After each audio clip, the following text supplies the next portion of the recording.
Et bonjour tout le monde, c'est la même écologie en captivité. Et aujourd'hui, on se retrouve tout simplement pour une nouvelle vidéo. Et dans cette vidéo, on va tout simplement parler de comment trouver les gyms en nature. Si tu as cliqué sur cette vidéo, c'est pour savoir comment trouver tes premières reines. Et tu vas vite le savoir. Donc tout simplement, avant que la vidéo commence, on n'hésite pas à vous abonner. Beaucoup de personnes regardent les vidéos sans être abonnées. Je fais du assez bon contenu.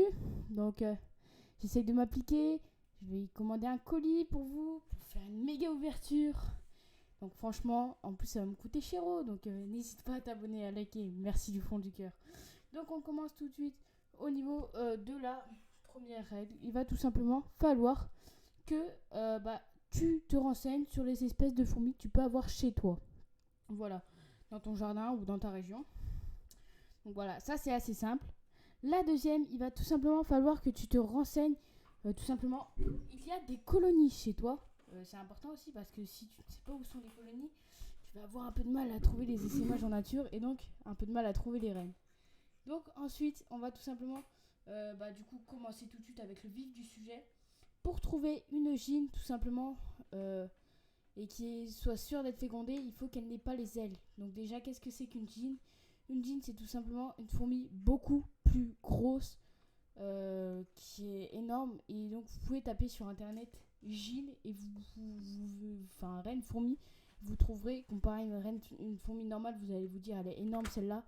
Et bah, c'est tout simplement une reine. Après, si vous voyez qu'elle a les ailes, c'est pas sûr qu'elle soit fécondée, mais écoutez, essayez de la prendre au pire. Si après, si vraiment elle sort de la colonie et qu'elle a pas les ailes, et qu'elle a les ailes, vous la prenez pas parce qu'elle sera 100% pas fécondée.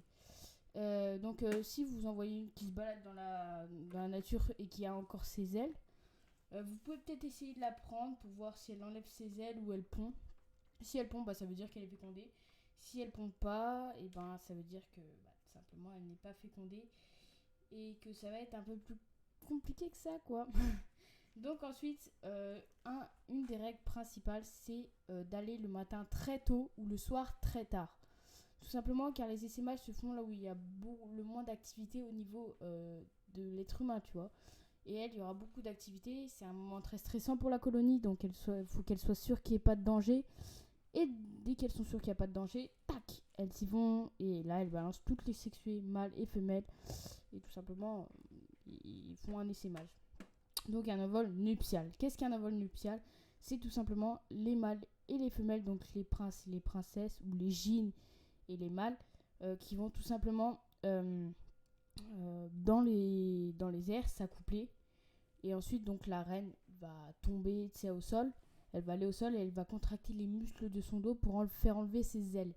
Une fois qu'elle a fait enlever ses ailes, elle va chercher un petit trou, une petite cachette sous une pierre, un petit espace quoi, où elle va tout simplement se mettre à pondre. Elle va nourrir les larves avec ses réserves et ensuite il y aura les ouvrières qui iront aller chercher la nourriture pour elle. Donc voilà. Euh, donc ça c'était vraiment la première règle. La deuxième règle, c'est tout simplement d'être assez observateur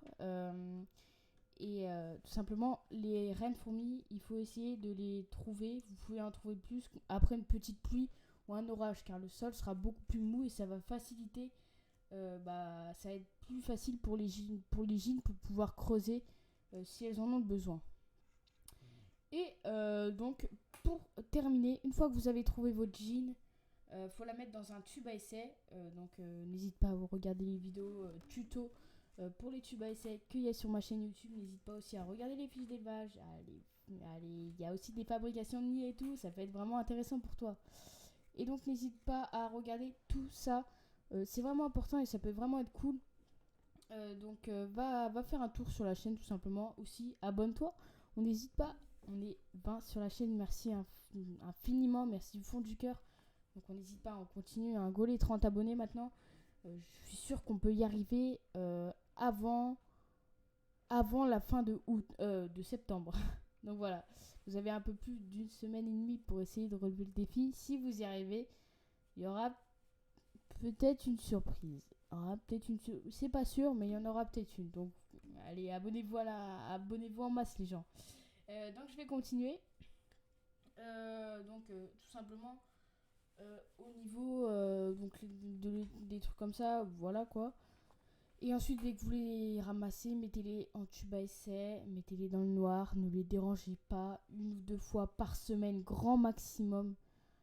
Parce que sinon, ça va la stresser, elle va manger son couvain, bref, c'est n'importe quoi. Et selon les espèces, vous leur donnerez à manger, mais c'est vraiment assez rare. Donc, je pense au Myrmica qu'il faudra leur donner à manger pendant la période de fondation, il me semble. Quoique, je suis pas sûre. Donc, vous savez quoi? Le mieux, c'est de vous renseigner sur les espèces, vous renseigner comment les faire fonder et tout, et ce sera nickel.